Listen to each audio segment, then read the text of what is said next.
So my name is Howard Gilroy, call me Rocky, and I'm from Jonestown, basically, from Crook Street. But I now live in the new scheme they call Paradise Court.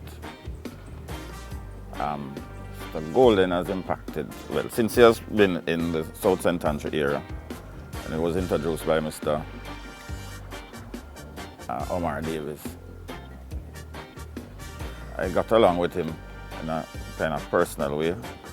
So Davis would tell him that I'm an expensive constituency person.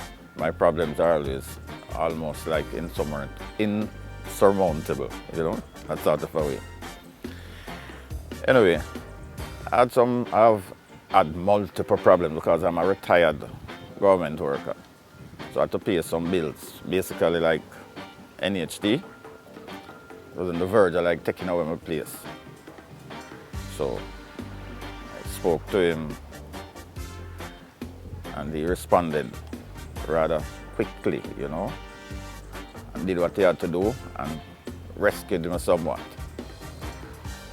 There were other little problems too, you know, that I pointed out to him and he responded.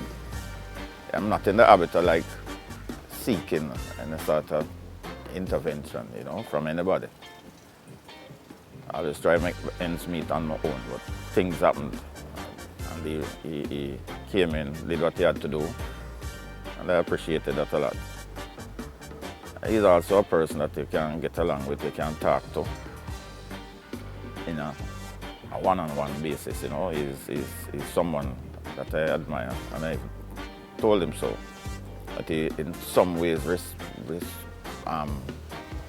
reminded me of like Michael Manley in how he dealt with things. I even told him one day, even prior to him being elected as leader of the party, that he will one day be the member, he will one day be the leader of the PMP, because he has some of the tendencies of a Michael Manley.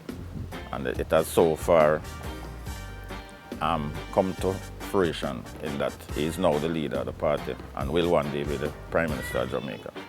He's a good person, and I'm not trying to be psychopathic in any sort of way, you know.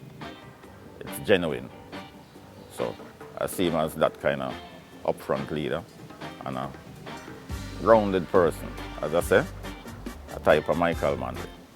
He's his own person, but he has that kind of outstanding ability to be an outstanding leader.